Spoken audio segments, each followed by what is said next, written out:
సరే నువ్వు నన్ను పెళ్లి చేసుకోవాలంటే ఎవరిని అడగాలి? మా అమ్మ నాన్న సారథి అంతే. కానీ నేను ఎవరిని అడగక్కర్లేదు.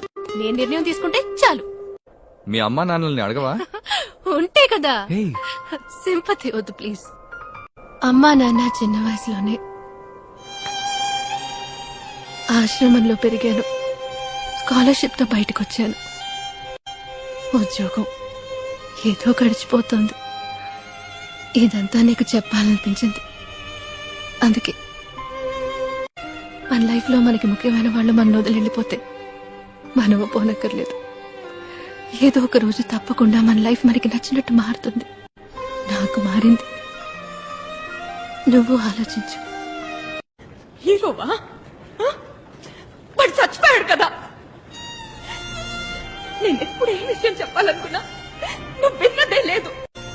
నువ్వేదో ఊహించుకుని నువ్వేదో చేసేస్తావు. ఆ రోజు ఆశగా ఓ విషయం చెప్పాలనుకుంటే డివోర్స్ కావాలా అని అడిగాం. ఇప్పుడు సూర్యని చూశానంటే సిగ్గు లేకుండా వెళ్ళి వాడి కాళ్ళ మీద పడ్డావు. ఎవడన్నా ఈ పని చేస్తాడా?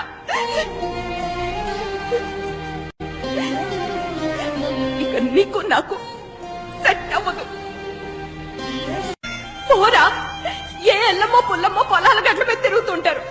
వాళ్ళని వెతుక్కుంటూ వెళ్ళి లవ్ చేయి. నీలాంటి నేను సెట్ అవ్వను.